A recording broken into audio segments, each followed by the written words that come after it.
오늘도 살아계신 하나님의 은혜가 여러분들의 삶 가운데 함께 하시기를 주님의 이름으로 간절히 축원합니다. 우리 옆에 계신 분들과 함께 인사하겠습니다. 하나님께서 우리와 함께 하십니다. 인사하겠습니다.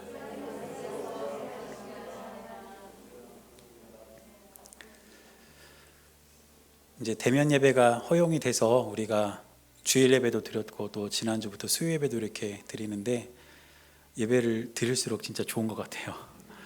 다시는 예배가 중단되는 일이 없기를 바랍니다. 여러분, 교회 오실 때 어떤 생각 혹은 어떤 마음을 가지고 교회로 오시나요? 제가 이 질문을 전에 이제 사역했던 곳에서 성경 공부 모임을 할 때 이렇게 해봤어요. 똑같은 질문을. 그랬더니 몇 가지 대답을 하시더라고요. 첫 번째는 교회 오는 분하고 같이 이야기하면서 오신대요. 교회 올 때 그냥 같이 오는 사람하고 이야기하면서 온다, 이런 분이 계셨고, 또 어떤 분은 나는 그냥 아무 생각 없이 온다, 이런 분도 계셨어요. 그리고 이제 세 번째 분이 이렇게 이야기하시면서 같이 모인 분들이 이렇게 막 이렇게 웃었는데 뭐라고 그러시냐면 오늘은 몇 시에 끝날까 생각하며 오신대요. 여러분들은 이 1, 2, 3번 중에 몇 번이세요? 없으세요? 네, 없으세요? 저는 여러분들이 우리 교회로 올 때, 예배드리러 올 때 마음으로든지 아니면 소리를 내서든지 찬양하며 올 수 있기를 바랍니다. 제가 오늘 왜 이런 말씀을 이렇게 드리면서 말씀을 시작했냐면, 오늘 우리가 읽은 시편 24편을 보면 표제어에 다윗의 시 이렇게만 되어 있어요. 그리고 뭐 다른 설명이 없는데, 그래서 이 시가 어떤 배경에서 쓰여졌는지가 정확히 드러나진 않습니다. 그런데 이제 성경학자들이 이 시가 과연 언제 그리고 어떤 상황에서 이렇게 불렸을까, 이렇게 몇 가지로 추정을 하는데 세 가지 정도로 추정을 합니다. 첫째는 어느 때 이 시가 쓰여졌다고 생각을 하냐면, 다윗이 빼앗겼던 언약궤를 다시 찾아오면서 하나님의 성전에 올라갈 때 이 시를 불렀을 것이다, 이렇게 이야기하는 게 이제 첫 번째 견해고요. 두 번째 견해는 뭐냐면, 이스라엘 백성들이 전쟁에서 승리한 다음에 하나님의 성전을 향해 가면서 이 시를 아마 노래로 불렀을 것이다, 이게 두 번째 견해입니다. 그리고 세 번째 견해는 무엇이냐면, 수전절에 부른 노래, 이렇게 이제 이야기하는 분들이 있어요. 그런데 이 수전절이라는 것은 유대인들이 지키는 절기의 이름입니다. 수전절. 우리가 가진 성경을 보면 구약 성경이 있고 신약 성경이 있죠. 그리고 구약 성경은 태초부터 그 말씀이 기록이 되어 있습니다. 그래서 구약 성경의 끝은 말라기에서 끝나요. 그런 다음에 신약 성경의 처음은 복음서로부터 시작이 됩니다. 그런데 이 말라기부터 복음서가 시작되는 요 사이가 약 400년 정도의 공백기가 있어요. 그래서 신학에서는 이 400년을 신구약 중간기 이렇게 부릅니다. 신약과 구약이 이렇게 쭉 이어지는 게 아니에요. 구약과 신약이 이렇게 쭉 이어지는 게 아니라 구약 말라기가 딱 끝난 다음에 400년 정도 시간이 지난 후에 예수님께서 오시면서 이제 복음서가 시작이 돼요. 그 기간이 400년이라는 거죠. 그런데 이 400년이라는 기간 동안에 유대인들에게 있어서는 굉장히 중요한 사건이 하나 있었습니다. 그게 뭐냐면, 빼앗겼던 예루살렘 성을 되찾는 사건이 있었어요. 유대인들이 독립전쟁을 일으키면서 우리가 빼앗겼던 성전을 되찾자, 이렇게 해서 전쟁을 벌여서 빼앗겼던 이 성전을 다시 이렇게 되찾는 그런 사건이 이 400년 안에 있었습니다. 그래서 이 빼앗겼던 성전을 되찾은 그날을 기념하면서 그날을 수전절이라고 불러요. 그래서 유대인들은 지금도 이 수전절을 지킵니다. 그때가 되면 우리 조상들이 빼앗겼던 성전을 다시 되찾은 그날을 우리가 기억하자, 이러면서 그 수전절을 지킨다는 거죠.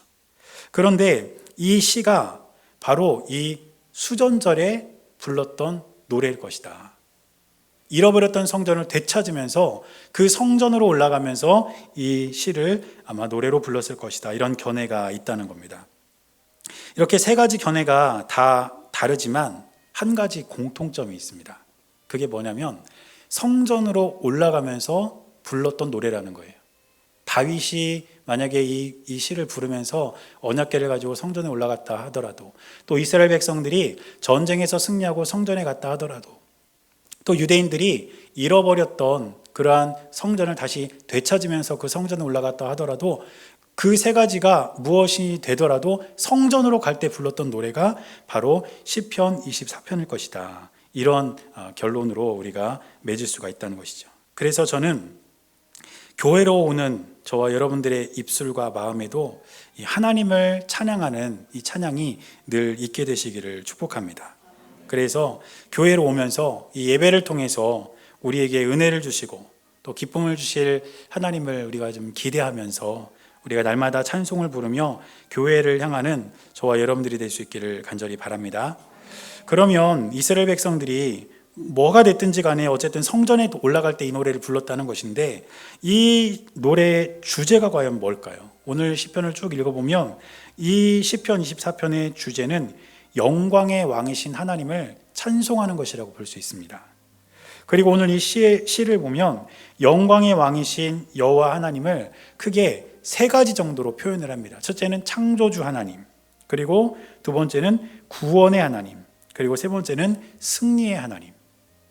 그런 다음에 이 세 하나님의 모습을 하나씩 이렇게 이야기하고 있는데 우리는 이 세 가지 내용을 한번 살펴보면서 우리가 그런 하나님 앞에서 어떻게 살아가는 것이 바른 삶일까, 그것을 우리가 생각해 볼 수 있다는 것입니다. 그래서 세 가지 정도로 좀 나눠서 살펴볼 텐데 우리가 이 시를 통해서 가장 먼저 발견하게 되는 영광의 왕의 모습은 바로 창조의 하나님이십니다. 그리고 우리는 창조의 하나님 앞에서 청지기로 살아가야 된다는 것을 기억하시기를 바랍니다. 오늘 본문 1절을 보니까 다윗은 이렇게 이 시를 시작합니다. 땅과 거기에 충만한 것과 세계와 그 가운데에 사는 자들은 다 여호와의 것이로다.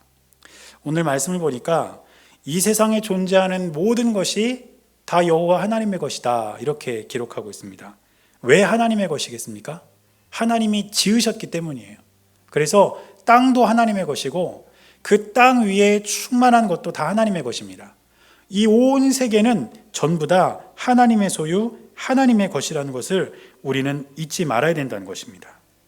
그래서 우리가 이 세상을 살면서 가져야 될 정신은 주인 정신이라기보다는 청지기 정신이 필요해요.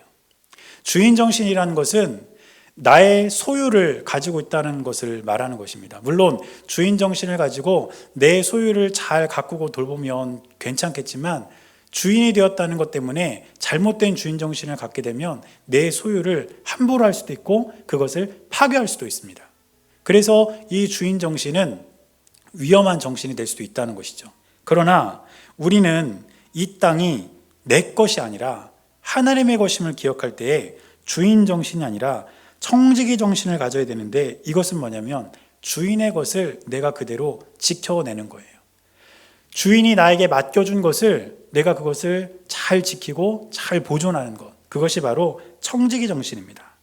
그래서 먼저 우리는 하나님께서 창조하신 이 세상에 대해서, 이 자연에 대해서 우리가 청지기 정신을 가져야 합니다. 우리가 살아가는 터전이 이 세상을 잘 지키고 돌봐야 할 그 책임이 바로 우리에게 있다는 것을 잊지 말아야 된다는 뜻이죠.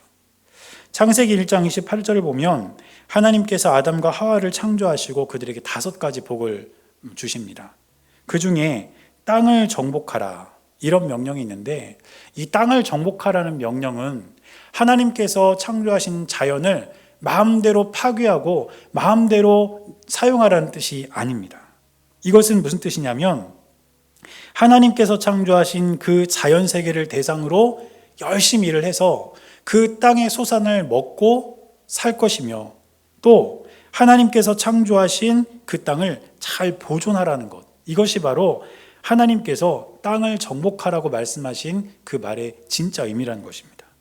그렇기 때문에 저와 여러분들 역시 청지기 정신을 가지고 이 세상을 살아가면서 이 자연에 대해서 우리가 함부로 하지 않고 이 자연을 지켜나갈 수 있는 저와 여러분들의 삶이 될 수 있기를 바랍니다.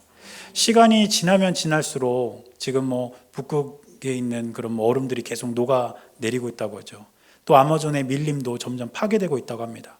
그로 인해서 가장 큰 해를 입는 것은 바로 우리들입니다. 그렇기 때문에 우리가 살아가는 삶에서 실천할 수 있는 아주 작은 일이라도 우리가 하나씩 실천하면서 이 자연에 대해서, 이 세계에 대해서 청지기 정신을 갖고 살아가는 저와 여러분들의 삶이 될 수 있기를 축복합니다. 예를 들면 우리가 살아가면서 이렇게 실천할 수 있는 그런 것들 중에는 이런 것들이 있겠죠. 이면지를 사용하는 거. 저 같은 경우도 이게 교회에서 뭐 필요한 서류나 이런 거 할 때 거의 대부분 이면지를 씁니다. 왜냐하면 이 종이 한 장 이것이 만들어지기 위해서 나무가 계속 벌목이 되어야 되니까 종이를 아끼는 것도 결국은 자연을 아끼는 것이 될 수도 있겠죠. 또 우리가 쓰레기 배출량을 이렇게 줄여나가는 것도 이 자연을 생각하는 삶의 작은 실천이라고 볼 수가 있습니다. 우리가 아마존의 밀림을 보호하고 또 얼음이 녹는 것을 방지하고 이렇게 큰 일은 할 수는 없지만 우리의 삶 속에서 이 자연을 우리가 보호하고 하나님께서 주신 자연에 대해 청지기 정신을 가지고 살아가는 이러한 작은 실천은 우리가 얼마든지 할 수 있다고 생각합니다. 그래서 저와 여러분들은 자연에 대해서 우리가 청지기 정신을 가지고 살아가는 저와 여러분들의 삶이 될 수 있기를 바랍니다. 그런데 오늘 1절 말씀을 보면 이 세계만 하나님의 것이 아니라 사람도 하나님의 것이라는 것을 알 수가 있습니다. 그 가운데 사는 자들도 다 하나님의 것이라는 거예요. 그래서 우리가 신앙 고백을 할 때 주님, 저는 주님의 것입니다. 저는 하나님의 소유입니다. 이렇게 우리가 고백할 때가 있죠. 그런데 우리가 자칫 잘못하면 잊기 쉬운 것이 하나 있습니다. 나를 하나님의 소유로 인정하면서 내 자녀 혹은 우리 가정, 우리 가문의 자손들에 대해서는 하나님의 것으로 인정하지 않을 때가 있다는 거예요. 저는 저와 여러분들의 자녀와 우리의 자손들에 대해서도 청지기 정신을 가져야 될 줄로 믿습니다. 여러분, 이 생명의 탄생이 얼마나 신비롭습니까? 그렇지 않으세요? 이 생명에 태어난다는 건 참 신비로운 것 같아요. 이따가 광고 때 자세히 말씀드리겠지만 엊그저께 우리 루디아 권사님 아들 낳으셨거든요. 그래서 사진을 이렇게 보내왔는데 너무 신기한 거예요. 그런 생명의 탄생이 너무 신비해요. 그리고 대부분의 동물들은요, 태어난 다음에 조금만 지나면 자기 발로 걸어 다녀요. 물고기는 헤엄쳐 다니고 새들은 날아다닙니다. 얼마 안 지나면. 근데 애들은 1년이 넘도록 못 걸어요. 그래서 그 시간 동안 부모와 또 어른들의 보살핌을 필요로 합니다. 저는 그 시간이 하나님께서 그 아이를 우리에게 주신 청지기 정신을 되새겨야 할 시간이라고 믿습니다. 내가 이 아이를 잘 돌보고 이 아이를 잘 보살피는 것. 그 시간들을 통해 이 아이는, 우리 딸은, 우리 아들은, 우리 손자, 손녀는, 우리 가족, 우리 가문의 모든 어린 아이들은 내 소유, 우리 소유가 아니라 하나님의 것이다. 이것을 우리가 잊지 말아야 된다는 것이죠. 저희 아이가, 은서가 한 7살인가 8살 때로 기억을 해요. 그래서 제가 이제 집에 들어가지고 우리 아들 그러면서 저 아이 이렇게 반겼어요. 얼마나 좋겠어요, 제 마음이. 근데 저한테 오더니 저 아이가 뭐라냐면 나는 아빠 아들 아니야 그러는 거예요. 그러면서 하는 말이 뭐냐면 나는 하나님 아들인데 그러는 거예요. 그래서 속으로 유치부에서 신앙교육 진짜 제대로 시켰구나 이런 생각을 했는데, 물론 저희 아이가 이제 장난식으로 이야기한 거지만 그게 맞죠. 물론 아빠 아들 엄마 아들이지만 그 이전에 나는 하나님의 아들, 하나님의 딸이다. 이것이 바로 우리의 참된 신앙의 고백이 되어야 될 줄로 믿습니다. 그래서 하나님의 자녀라면 그 자녀에 대한 청지기인 우리가 자녀와 자손들을 바라볼 때도 내 욕심대로 그 아이들을 기르면 안 됩니다. 하나님의 뜻대로 자라날 수 있도록, 하나님의 마음을 가진 아이로 커갈 수 있도록 그렇게 그 아이를 바라보고 그 아이를 키워내야 된다는 것을 우리는 분명히 기억해야 될 줄로 믿습니다. 그래서 저도 저희 아이를 위해서 매일 새벽에 이렇게 기도를 하는데, 제가 저희 아이를 위해서 항상 기도합니다. 뭐라고 기도하냐면, 하나님, 우리 은서가 세상 지식을 알기 전에 하나님을 경외하는 아이가 되게 해주십시오. 공부는 못해도 좋습니다. 대신 하나님을 사랑하게 해주십시오. 이렇게 기도해요. 그러면서, 그런데 하나님, 공부를 못하면 하나님 영광 가릴 수 있으니까 가능하면 공부도 좀 잘하게 해주세요. 그리고 이 기도를 하나님만 듣지 마시고 우리 아들도 들어서 제발 공부 좀 하게 해주세요. 이렇게 기도를 하죠. 제가 뭐 우스갯소리로 이야기했지만 중요한 게 뭔지 우리가 분명히 알아야 된다는 거예요. 아이에 대해서도 자녀에 대해서도 우리가 청지기 정신을 가지고 살아가야 될 줄로 믿습니다. 그리고 두 번째로 우리가 발견할 수 있는 영광의 왕의 모습은 구원의 하나님입니다. 그리고 구원의 하나님 앞에서 우리는 진실하게 구원받은 하나님의 자녀답게 살아야 된다는 것을 기억하시기를 바랍니다. 오늘 본문의 5절 말씀 보니까 이렇게 기록합니다. 그는 여호와께 복을 받고 구원의 하나님께 의를 얻으리니. 우리가 믿는 하나님은 우리를 구원하시는 하나님이라는 것을 분명히 밝히고 있죠. 그런데 여러분, 우리가 하나님이 우리를 구원하시는 하나님이라는 것을 깨닫고 그 하나님을 믿는 것도 정말 중요한 일이지만, 그것과 함께 우리가 잊지 말아야 될 사실은 우리가 구원받은 하나님의 자녀답게 이 세상을 살아가야 된다는 것입니다. 나는 하나님께 구원받았으니까 나는 맘대로 살아도 상관없어, 난 구원 하나님을 믿어, 이러면서 우리가 이 세상을 함부로 살아서는 안 된다는 것이죠. 그래서 오늘 우리가 구원받은 하나님 앞에서, 우리를 구원하시는 하나님 앞에서 진실하게 살기 위해서는 우리의 의도와 행동이 일치된 삶을 살아가야 된다는 것입니다. 상대방에 대한 의도는 좋아요. 생각은 좋습니다. 그런데 그 상대방에 대해서 좋은 생각을 갖고 있지만 좋지 않은 행동을 하는 것은 결코 현명한 일이 아니에요. 또 반대로 상대방에 대해서 별로 좋은 의도를 갖고 있지 않아요. 잘해주고 싶지도 않아요. 그런데 그 사람에게 괜히 그냥 잘해주면 그것은 위선에 불과합니다. 따라서 우리의 의도와 행동은 반드시 일치해야 되는데, 오늘 본문의 4절을 보면 이 두 가지 의도와 행동의 일치에 대해서 말씀하고 있는 것을 볼 수가 있습니다. 4절 말씀을 보면 이렇게 기록합니다. 곧 손이 깨끗하며 마음이 청결하며 뜻을 허탄한 데 두지 아니하며 거짓 맹세하지 아니하는 자로다. 구원받은 하나님의 자녀는 이렇게 살아가야 된다는 것이죠. 먼저 손과 마음이 짝을 이루고 있습니다. 손이 깨끗한 것은 행동이죠. 그리고 마음이 청결한 것은 생각이며 의도라고 볼 수 있습니다. 그리고 또 이어지는 말씀을 보면 뜻과 거짓 맹세가 또 짝을 이룹니다. 뜻은 생각과 의도를 표현하는 것이고, 거짓 맹세는 행동을 나타내는 것입니다. 그러니까 항상 우리는 우리의 삶에서 우리의 의도도 옳아야 하고 우리의 행동도 옳아야 하는 것이죠. 그래야만 우리는 구원받은 하나님의 자녀답게 이 땅을 살아갈 수 있다는 사실을 우리에게 이야기하고 있는 것입니다. 그런가 하면 구원받은 하나님의 자녀다운 이 진실한 삶은 세상에서만 이렇게 드러나는 것이 아니라 성전에서도, 교회 안에서도 우리가 진실한 삶을 살아가야 합니다. 밑에 내려가서 6절을 보면 또 이렇게 기록하고 있습니다.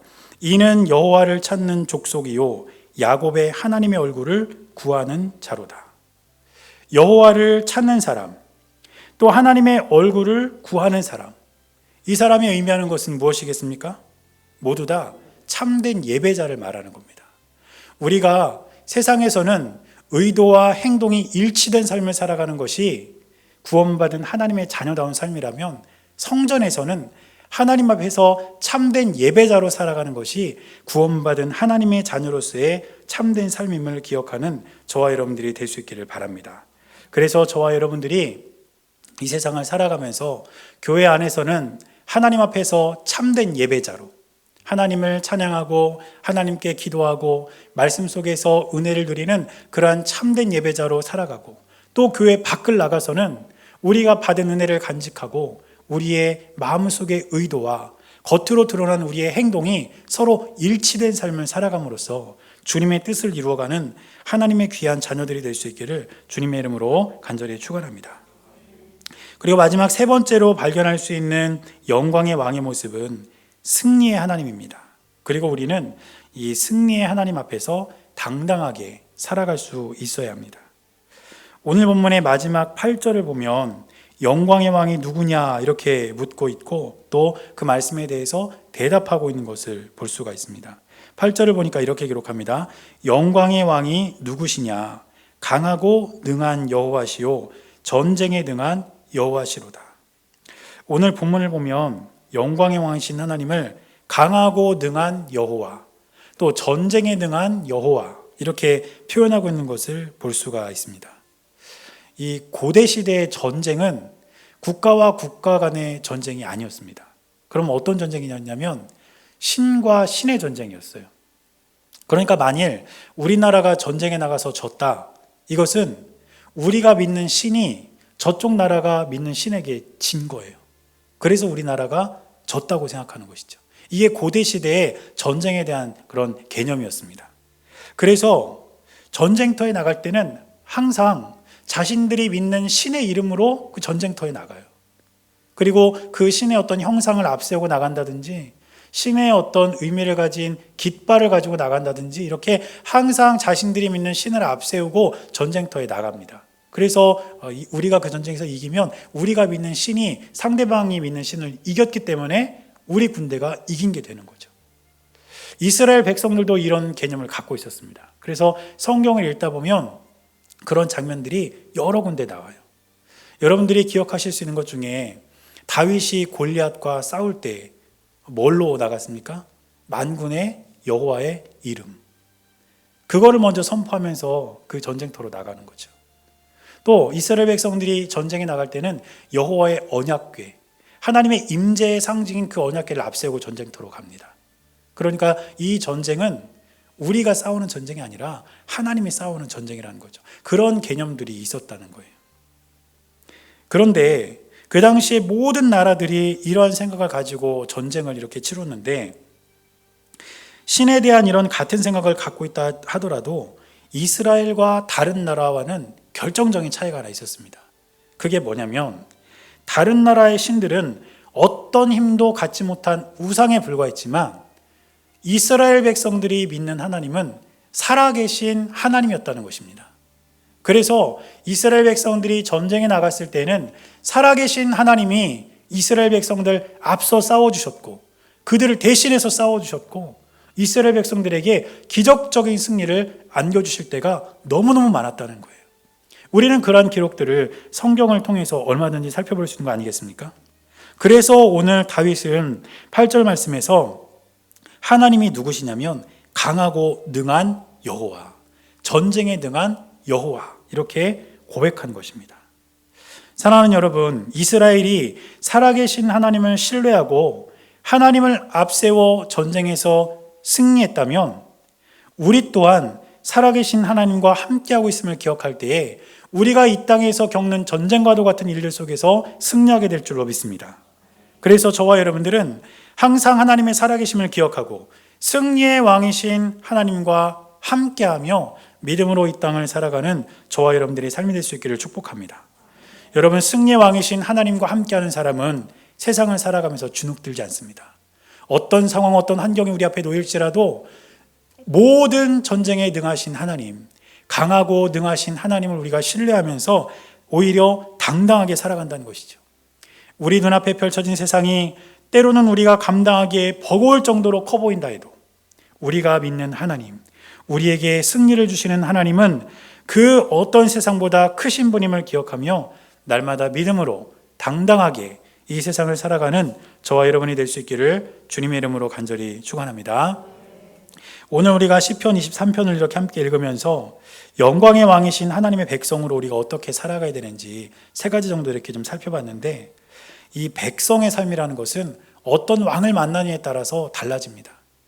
우리가 역사를 공부하다 보면 좋은 왕이 다스리던 시절은 백성들도 윤택하고 풍요로운 삶을 살아요. 그런데 악한 왕이 다스리던 시절은요, 그 백성들도 어둡고 빈곤한 삶을 삽니다. 우리가 믿는 하나님은 영광의 왕이시며 이 세상 어떤 왕과도 비교할 수 없을 만큼 선하고 놀라우시고 능력이 충만하신 왕이신 줄로 믿습니다. 따라서 우리가 그런 하나님을 우리의 왕으로 삼고 그분의 백성으로 이 땅을 살아간다는 것은 우리에게 복 중에 복이라는 것을 잊지 마시기를 바랍니다. 그래서 저와 여러분들은 언제나 창조의 하나님 앞에서 청지기로 살고 또 구원의 하나님 앞에서 하나님의 자녀답게 진실하게 살고 승리의 하나님 앞에서 믿음으로 당당하게 살아감으로써 하나님께서 주시는 은혜를 항상 누리는 저와 여러분들이 될 수 있기를 주님의 이름으로 간절히 축원합니다. 기도하겠습니다. 사랑하는 하나님, 영광의 왕이신 하나님을 우리가 날마다 믿음으로 바라보게 하시고 그 주님을 신뢰하며 오늘도 힘있게 살아가는 한 날이 될 수 있도록 인도하여 주옵소서. 창조의 하나님 앞에서 우리가 청지기로 살게 하시고 구원의 하나님 앞에서 진실하게 살게 하시며 승리의 하나님 앞에서 당당하게 살아감으로써 하나님께서 주신 은혜를 충만히 누리는 복된 삶이 우리 모두에게 있게 하여 주옵소서. 우리 주님께서들 함께 해주실 것을 믿으며 살아계신 예수님의 이름으로 간절히 기도드렸습니다. 아멘.